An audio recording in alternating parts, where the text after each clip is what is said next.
Hi, S ടോക്സിന്റെ മറ്റൊരു വീഡിയോയിലേക്ക് എല്ലാവർക്കും സ്വാഗതം.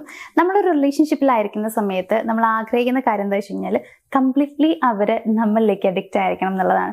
അല്ലെങ്കിൽ നമ്മളെ അവർ സ്നേഹിക്കണം, എപ്പോഴും ഒരു അട്രാക്ഷൻ അവർക്ക് നമ്മളോട് ഫീൽ ചെയ്യണം എന്നുള്ളതാണ്.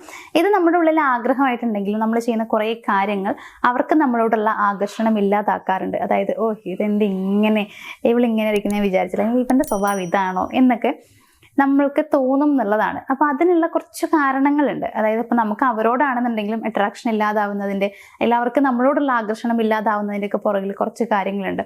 അപ്പോൾ എന്തൊക്കെയാണ് അത്തരത്തിലുള്ള നമ്മുടെ പാർട്ട്ണർക്ക് അല്ലെങ്കിൽ നമ്മൾ സ്നേഹിക്കുന്ന വ്യക്തിക്ക് നമ്മളോടുള്ള അട്രാക്ഷൻ ഇല്ലാതാക്കുന്ന കാര്യങ്ങൾ എന്നുള്ളതാണ് ഇന്നത്തെ വീഡിയോയിൽ ഞാൻ പറയാനായിട്ട് പോകുന്നത്.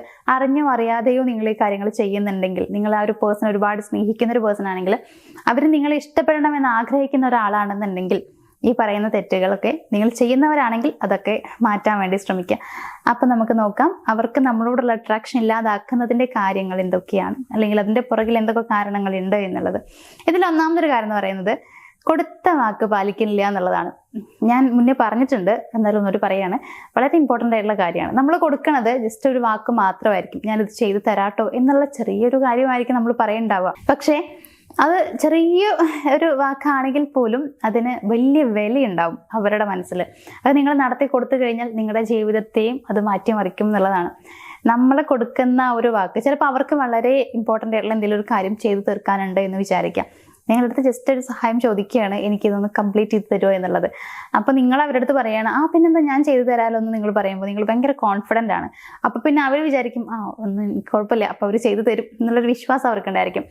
എന്നിട്ട് ഇത് അവർ മീൻസ് ആ ഒരു സംഭവം അവർക്ക് കിട്ടേണ്ട ആ ഒരു ടൈമിൽ അവർ ചോദിക്കുമ്പോൾ നിങ്ങൾ ചിലപ്പോൾ എനിക്ക് ഓർമ്മ ഉണ്ടായിരുന്നില്ല കേട്ടോ, ചെയ്തിട്ടില്ല കേട്ടോ എന്ന് പറയുമ്പോൾ അത് ഉണ്ടാക്കുന്ന ഒരു വിഷമം, അല്ലെങ്കിൽ അവർക്ക് എത്രത്തോളം അത് ഹേർട്ട് ചെയ്യും എന്നുള്ളത് നമുക്ക് ചിലപ്പോൾ പറഞ്ഞാൽ മനസ്സിലാവുണ്ടാവില്ല. നമ്മൾ വിചാരിക്കും കുഴപ്പമില്ല, അവർ ചെയ്തോളും, ഞാൻ മറന്നു പോയതല്ലേ, അത് മനസ്സിലാക്കാൻ പറ്റും എന്ന് നമ്മൾ വിചാരിക്കും.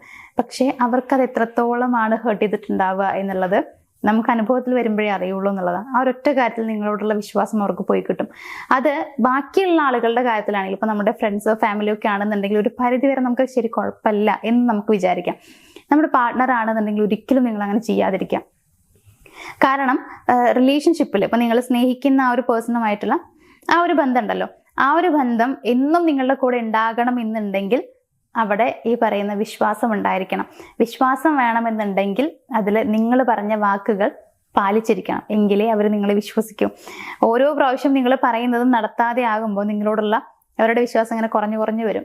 അത് ഇഷ്ടം കൂടി കുറയ്ക്കുകയാണ് ചെയ്യുക, അട്രാക്ഷൻ നല്ല രീതിയിൽ കുറയ്ക്കും. അപ്പം അതുകൊണ്ട് നിങ്ങൾക്ക് ചെയ്തു കൊടുക്കാൻ പറ്റുന്നുള്ള വാക്കുകൾ മാത്രം നിങ്ങൾ അവരോട് പറയാം, അത് മാത്രം ഏറ്റെടുക്കാൻ ശ്രമിക്കുക എന്നുള്ളതാണ്. രണ്ടാമത്തെ കാര്യം എന്ന് പറയുന്നത് നിങ്ങളുടെ വർക്കും അതുപോലെ നിങ്ങളുടെ പേഴ്സണൽ ലൈഫുമായിട്ട് അത് രണ്ടും ബാലൻസ് ചെയ്ത് കൊണ്ടുപോകാൻ നിങ്ങൾക്ക് കഴിയുന്നില്ല എന്നുള്ളത്. നമ്മൾ ഇപ്പം ഇന്നത്തെ ഒരു കാലഘട്ടത്ത് എല്ലാവരും തിരക്കുള്ളവർ തന്നെയാണ്. കാരണം ജോലിയും കാര്യങ്ങളൊക്കെ ആയിട്ട് എല്ലാവർക്കും തിരക്കും കാര്യങ്ങളൊക്കെ ഉണ്ട്. അപ്പം അതുകൊണ്ട് തന്നെ ഫോൺ യൂസ് ചെയ്യുന്നില്ല എന്നുള്ളത് പറയാനും പറ്റില്ല. ഫോൺ യൂസ് ചെയ്യുന്ന ആളുകൾ തന്നെയാണ്. ഫ്രീ ആയിട്ട് ഇരിക്കുമ്പോഴത്തേക്കും നമ്മൾ റീൽസ് കാണാൻ നോക്കാറുണ്ട്, അല്ലെങ്കിൽ ആരൊക്കെ സ്റ്റാറ്റസ് വെച്ചിട്ടുണ്ട്, സ്റ്റോറി വെച്ചിട്ടുണ്ട്, എന്തൊക്കെ മെസ്സേജ് വന്നിട്ടുണ്ട്, ഈ കാര്യങ്ങളൊക്കെ നോക്കാൻ ഇൻട്രസ്റ്റ് ഉള്ള ആളുകൾ തന്നെയാണ് നമ്മളെല്ലാവരും. ഒരു 5 മിനിറ്റ് കിട്ടി 5 മിനിറ്റ് ഫ്രീ ആയിരിക്കണം. ആ ഫ്രീ ആയിരിക്കുന്നത് ഫോൺ നോക്കിയിട്ടായിരിക്കും. പക്ഷെ ഇവിടെ എന്താ ഉണ്ടാവുക വെച്ച് കഴിഞ്ഞാൽ, ഇപ്പോൾ കുറച്ച് തിരക്കുള്ള ആളുകളൊക്കെ ആണെന്നുണ്ടെങ്കിൽ അവർ വർക്ക് കഴിഞ്ഞ് വരുമ്പോൾ ഒന്ന് ഫ്രീ ആയിരിക്കുക എന്നുള്ളൊരു മൈൻഡായിരിക്കും. അപ്പോൾ അവരവരുടെ പേഴ്സണൽ ലൈഫ് എന്നുള്ള ഞാൻ ഉദ്ദേശിക്കുന്നത് നമ്മൾ സ്നേഹിക്കുന്ന ആ ഒരു പേഴ്സണെ വല്ലാണ്ട് ശ്രദ്ധിക്കില്ല എന്നുള്ളതാണ്. ഒന്ന് വിളിക്കാനോ സംസാരിക്കാനോ, അല്ലെങ്കിൽ നിങ്ങൾ ഭാര്യയോ ഭർത്താവോ ആണെന്നുണ്ടെങ്കിൽ കൂടെ ഇരുത്തി സംസാരിക്കാനോ നമ്മൾ ശ്രമിക്കാറില്ല. കാരണം ഞാൻ ഭയങ്കര ടയേർഡാണ്, ഇനിയിപ്പോൾ രാവിലെ എഴുന്നേറ്റ് വീണ്ടും ജോലിക്ക് പോകണ്ടേ, ഈ ഒരു സംഭവം നമ്മുടെ മൈൻഡിലുണ്ടാവും. അപ്പോൾ ഫ്രീ ആയിട്ടൊന്ന് കിടന്നുറങ്ങാന്നൊരു മൈൻഡ് ആയിരിക്കാം. പക്ഷെ ഇവിടെ നിങ്ങൾക്ക് ബാലൻസ് ചെയ്യാൻ കഴിയുന്നില്ല എന്നുണ്ടെങ്കിൽ, നിങ്ങൾ അവർക്ക് ഇമ്പോർട്ടൻസ് കൊടുക്കുന്നില്ല എന്നൊരു ചിന്തയാണ് ആ ഒരു പേഴ്സണിന്റെ മൈൻഡിൽ വരിക. അപ്പോൾ എല്ലാവരും ആഗ്രഹിക്കുക എന്താണ്, പ്രയോറിറ്റി തന്നെയാണ്. നമ്മളെ അവർ സ്നേഹിക്കണം, എനിക്ക് പ്രയോറിറ്റി തരണം എന്നുള്ളതാണ്. എന്നേക്കാൾ വലുതാണ് അവർക്ക് ജോലി എന്നുള്ളത് ഒരിക്കലും നമുക്ക് അക്സെപ്റ്റ് ചെയ്യാൻ പറ്റുന്ന ഒരു കാര്യമായിരിക്കില്ല. അതുകൊണ്ട് ബാലൻസ് ചെയ്ത് പോകാൻ പറ്റുകയാണെങ്കിൽ നിങ്ങളുടെ ലൈഫ് ഹാപ്പി ആയിട്ട് തന്നെ മുന്നോട്ട് കൊണ്ടുപോകാൻ പറ്റും. ബാലൻസ് ചെയ്യാൻ പറ്റുന്നില്ല എന്നുണ്ടെങ്കിൽ, അതായത് ഇപ്പോൾ വർക്കിന് വേണ്ടിയിട്ട് നമ്മൾ സ്നേഹിക്കുന്ന ആളെ വിടാനും പറ്റില്ല, ആൾക്ക് വേണ്ടി ജോലി വിടാനും പറ്റില്ല, അതാണ് യാഥാർത്ഥ്യം. അപ്പോൾ രണ്ടും ഒരുമിച്ച് മുന്നോട്ട് കൊണ്ടുപോകാൻ പറ്റണം. പറ്റിയിരുന്നില്ല എങ്കിൽ അത് മോശമാണ്, പറ്റുമെന്നുണ്ടെങ്കിൽ അത് വളരെ നല്ലതാണ്. അങ്ങനെ ആക്കാൻ നോക്കുക എന്നുള്ളതാണ്. കാരണം അവർക്ക് നിങ്ങൾ പ്രയോറിറ്റി കൊടുക്കുന്നില്ല, അവരോട് ഇൻട്രസ്റ്റ് ഇല്ല എന്നൊരു തോന്നൽ വന്നു കഴിഞ്ഞാൽ നിങ്ങളോട് ഒരിക്കലും അവർക്ക് അട്രാക്ഷനോ ഇഷ്ടമോ തോന്നില്ല എന്നുള്ളത് മനസ്സിലാക്കുക. മൂന്നാമത്തെ കാര്യം എന്ന് പറയുന്നത് കൺസിസ്റ്റൻസി ഇല്ലാതിരിക്കുന്നു എന്നുള്ളതാണ്. ഇപ്പോൾ ഒരേപോലെയുള്ള പെരുമാറ്റവും എപ്പോഴും മാറിക്കൊണ്ടിരിക്കുന്ന പെരുമാറ്റവും തമ്മിൽ ഡിഫറൻസ് ഉണ്ട്. ഇപ്പോൾ ഒരാൾ നമ്മൾ സ്നേഹിക്കുന്ന ആളിനെ എപ്പോഴും നമ്മളെടുത്ത് ഒരു റിലേഷൻഷിപ്പ് സ്റ്റാർട്ട് ചെയ്ത മുതൽ ഇപ്പം വരെ ഒരേ രീതിയിലാണ് നമ്മളോട് പെരുമാറുന്നത്, ഒരേ രീതിയിൽ നമ്മളെ സ്നേഹിക്കുന്നുണ്ട്, അങ്ങനെയൊക്കെ ആണെന്നുണ്ടെങ്കിൽ ആ ആൾ ശരിക്കും ജെന്യുവനായിട്ട് നമ്മൾ ഇഷ്ടപ്പെടുന്നുണ്ട് എന്നുള്ളത് നമുക്ക് ഉറപ്പിക്കാം. നേരെ മറിച്ച് സ്വഭാവം മാറിക്കൊണ്ടേയിരിക്കുകയാണ്. ഒരു സമയത്ത് ഭയങ്കര ഇഷ്ടമാണ്, പിന്നെ ഭയങ്കര ദേഷ്യമാണ്. അങ്ങനെയാകുമ്പോൾ നമുക്ക് തന്നെ കൺഫ്യൂഷൻ ആവും, യഥാർത്ഥത്തിൽ എന്താണ് ഇവരുടെ മനസ്സിലുള്ളത്, എന്നെ ഇഷ്ടമാണോ അല്ലേ എന്നുള്ളത്. ഈ ഒരു കൺഫ്യൂഷൻ നമ്മൾ ഭയങ്കരമായിട്ട് കുഴപ്പിക്കുന്നുള്ളതാണ്. നമുക്ക് ഒരു എത്തും പിടി കിട്ടില്ല. അത് മാത്രമല്ല, നമുക്ക് റിലേഷൻഷിപ്പിൽ സമാധാനം ഉണ്ടാവില്ല എന്നുള്ളതാണ്. ഏത് അവസരത്തിലാണെങ്കിലും എപ്പോഴാണ് ഇയാൾ പൊട്ടിത്തെറിക്കുക എന്നുള്ളത് പറയാനും പറ്റില്ല, എപ്പോഴാണ് സ്നേഹം പ്രകടിപ്പിക്കുക എന്നുള്ളത് പറയാൻ പറ്റില്ല. പിന്നെ നമ്മളിങ്ങനെ കൊതിച്ചിരിക്കണം, ആളുടെ സ്നേഹം കിട്ടാൻ വേണ്ടിയിട്ട് നമ്മളിങ്ങനെ കാത്തിരിക്കണം. എപ്പോഴാണ് എന്നോട് സ്നേഹത്തോടെ ഒരു വാക്ക് പറയുക എന്ന് പറഞ്ഞിട്ട് നമ്മളിങ്ങനെ കാത്തിരിക്കേണ്ടി വരും. അപ്പം ഇതൊന്നും ഒരാൾക്കും അക്സെപ്റ്റ് ചെയ്യാൻ പറ്റുന്ന കാര്യമല്ല. സോ കൺസിസ്റ്റൻസി വളരെ ഇമ്പോർട്ടൻ്റ് ആണ്. ഇപ്പോൾ സ്ത്രീകളാണെങ്കിലും മൂഡ് സ്വിങ്സ് വരുമ്പോൾ ദേഷ്യം പെട്ടെന്ന് പ്രകടിപ്പിക്കുന്ന ആളുകളുണ്ട്. അവർ സ്നേഹിക്കുന്ന ആളോടായിരിക്കും ദേഷ്യം കാണിക്കുക. അങ്ങനെ നമ്മൾ ചെയ്യേണ്ട ആവശ്യമില്ല. നമുക്ക് ദേഷ്യം കാണിക്കാനുള്ള ആളല്ല നമ്മൾ സ്നേഹിക്കുന്ന ആളെന്ന് പറയുന്നത്, സ്നേഹം കാണിക്കാനുള്ള ആളാണ് എന്ന് കരുതി ദേഷ്യപ്പെടുക വേണ്ട എന്നുള്ളതല്ല. നമ്മുടെ റിയൽ ക്യാരക്ടർ എന്താണോ നമ്മൾ അവരുടെ അടുത്ത് കാണിക്കണം, അത് വാസ്തവമാണ്.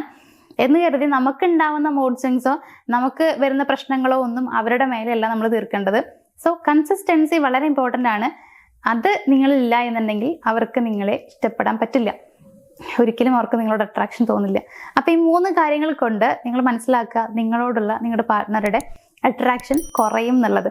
അങ്ങനെ കുറയരുതെന്ന് ആഗ്രഹിക്കുന്നവരാണ് എന്നുണ്ടെങ്കിൽ ഈ 3 കറക്റ്റായിട്ട് നിങ്ങൾ മുന്നോട്ട് കൊണ്ടുപോകുക. എന്നാലും കുറഞ്ഞാലും കുഴപ്പമില്ല എന്ന് വിചാരിക്കുന്നവരാണെങ്കിൽ ഏത് രീതിയിലെങ്കിലും പോയിക്കോട്ടെ, കുഴപ്പമില്ല. എന്തായാലും അട്രാക്ഷൻ വേണം, ഒരിക്കലും കുറയരുതെന്ന് ആഗ്രഹമുള്ള ആളുകളായതുകൊണ്ടാണല്ലോ ഈ ഒരു വീഡിയോ മുഴുവനായിട്ട് നിങ്ങൾ കണ്ടത്. അതുകൊണ്ട് തന്നെ നിങ്ങൾ അറിഞ്ഞോ അറിയാതെയോ ചെയ്യുന്ന കാര്യങ്ങളായിരിക്കാം, പക്ഷേ അത് കൃത്യമായി മനസ്സിലാക്കി ചെയ്യാൻ വേണ്ടി ശ്രമിക്കാം. അപ്പോൾ എന്തായാലും ഈ പറഞ്ഞ കാര്യങ്ങളൊക്കെ നിങ്ങൾക്ക് മനസ്സിലായിട്ടുണ്ടാകും എന്നുള്ളൊരു വിശ്വാസത്തിൽ ഇന്നത്തെ ഈ ഒരു വീഡിയോ ഇവിടെ വെച്ച് ഞാൻ വൈൻഡപ്പ് ചെയ്യുകയാണ്. നമുക്ക് മറ്റൊരു വീഡിയോയിൽ കാണാം. താങ്ക്